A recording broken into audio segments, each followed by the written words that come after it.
Welcome, Aquarius, your Scorpio full moon 2 week deep dive forecast for the ascendant, the sun, or the moon.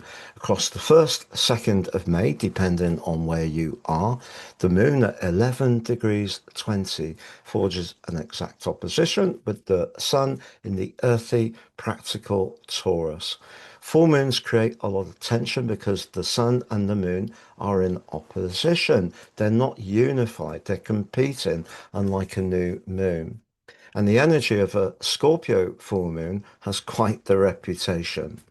But do you know, each lunation needs to be looked at on its own merits. I'm going to share with you the event chart from a purely Aquarius viewpoint by the end of the video, be it around your energy, work, relationships, or finances. You'll have a clearer understanding of what the next fortnight holds in store.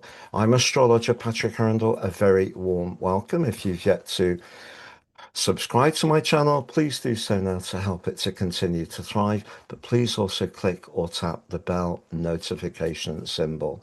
So on the screen, Aquarius, is your event chart. But the interesting thing is that all the players are in the southern hemisphere of the chart apart from the moon, which is in the north and the south node.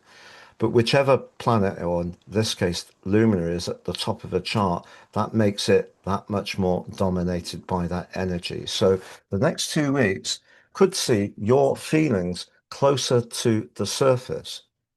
And that may be something that sounds paradoxical because the moon is not at its strongest in Scorpio, it's in its fall. And Scorpio itself can be a bit secretive, quite guarded, very protective. But the sun for the last 11 days for you has been making his way through the part of your chart to do with your home, to do with your inner world, family life, anything to do with where you get peace and tranquility. And the chances are, ever since Uranus left at the weekend, you may have felt more of that around. Because Uranus for the last 7 years has definitely been disruptive in that area for us Aquarius people. But you know, intersecting this particular lunation is the role of Pluto in the sign of Aquarius full time for 2 years now, because that's in a square with the moon, which is the modern ruler of Scorpio, but a square with the position of the sun. So Pluto's pushing us Aquarius people to be more in touch with our true raw power. It's a very dynamic energy. It can be supercharging, but of course, what it can do is dismantle what served its time, but uh, like Phoenix, like rebirth what is really important for the future. So that's very much about your identity. The fourth house might be more about your inner world, but your connection or relationships with your family. And the 10th house can be to do with our worldly interactions and possibly our jobs and our professional interests. So if your desire to manifest yourself as an individual is conflicted by your worldly interactions or those home demands, this could be quite a tense couple of weeks. Now, it may be that if you're looking after an elder relative or some younger children, that's absolutely fine. There's no resentment around it. It just depends on each individual situation, whether you really feel that the emotional part of your being and the visibility that it has on this particular event is feeding what you need as an individual or not. And if it isn't and there's a conflict, then that's where the tension can arise. But of course, along with Uranus, Venus has moved into the sign of Gemini, your uh, sister air sign, and in fact is forging a fantastic link to Pluto. So if you're lucky enough to be having dialogue with, because they're both in air signs, someone where there's a really charged connection and it feels very good, perhaps even romantically so, then perhaps what this full moon is going to throw up is someone's coming into your life which is going to disturb the status quo. Because within any family unit or within any professional situation, there are established frameworks. And that could be disturbed somewhat by Uranus over the next 7 years, but almost instantly with this next 2 weeks of this Scorpio full moon. But it isn't all about challenges.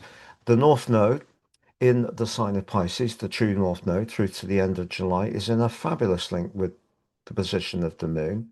So if you're working on something, and with Jupiter, the planet of fortune, in the sixth house of work, so that it's obviously not exact, it's very broad with Jupiter, but there is a water trine there.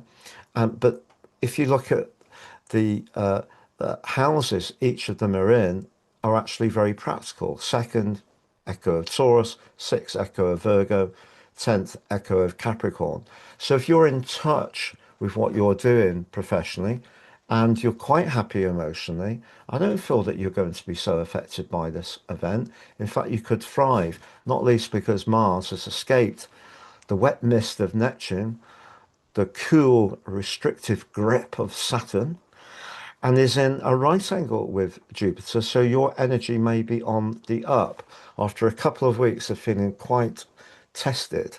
And also Mercury, a planet which you have a good allegiance to because it rules your second decan, that's in a very positive conjunction with Chiron. So your thinking or your ideas, particularly after being recharged by the Aries new moon in a conjunction with Chiron, get a second opportunity to get fired up, a spark, if you're inspired about something you want to say or share.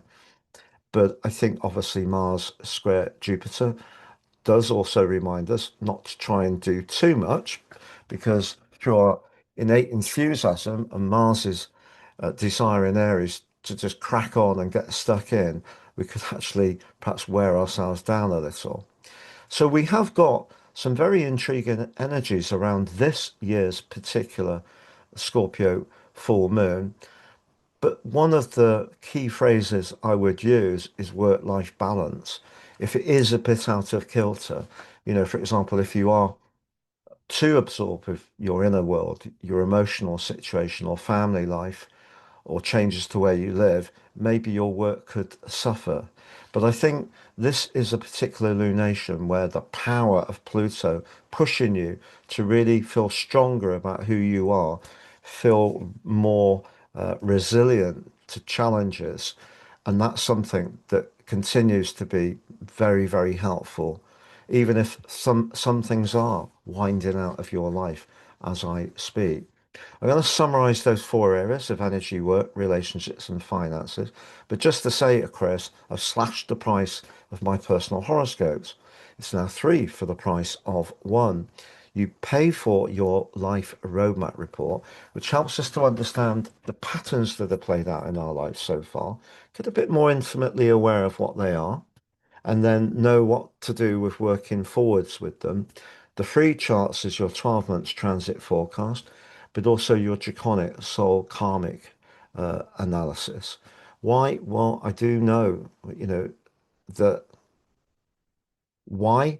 Because the cost of living is going up, but I'm really passionate about astrology. I have been since I was 14.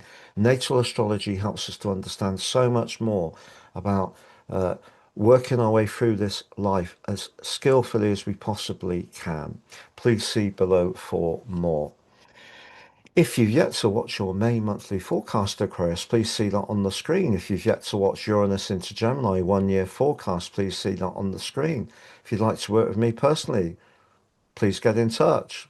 Check out my testimonials. If you've yet to take advantage of my free daily written horoscope, fire to your device each morning for your early day celestial pit stop, please do so beneath this video. Sign up. Now, to summarize, if you work in a situation where you feel at ease, you feel it doesn't compromise your emotional world, but you also enjoy the environment, you enjoy being with the people you're with, you're not going to experience this full moon in a challenging way at all. If you're using your mind a lot, or your tech skills, or your publishing skills, with Mars free of Neptune and Saturn, it's all systems go. You're going to feel productive. Your energy is going to be up. As far as romance is concerned, that Pluto-Venus link is excellent if you're really uh, enjoying the current situation, you can get closer, or if you meet someone over the next 2 weeks, it could be truly significant. But I think it would have quite the impact on whatever your preset is around your family or worldly role at the present time. And yeah, as far as neat energy is concerned, I think Mars getting away from Saturn certainly helps.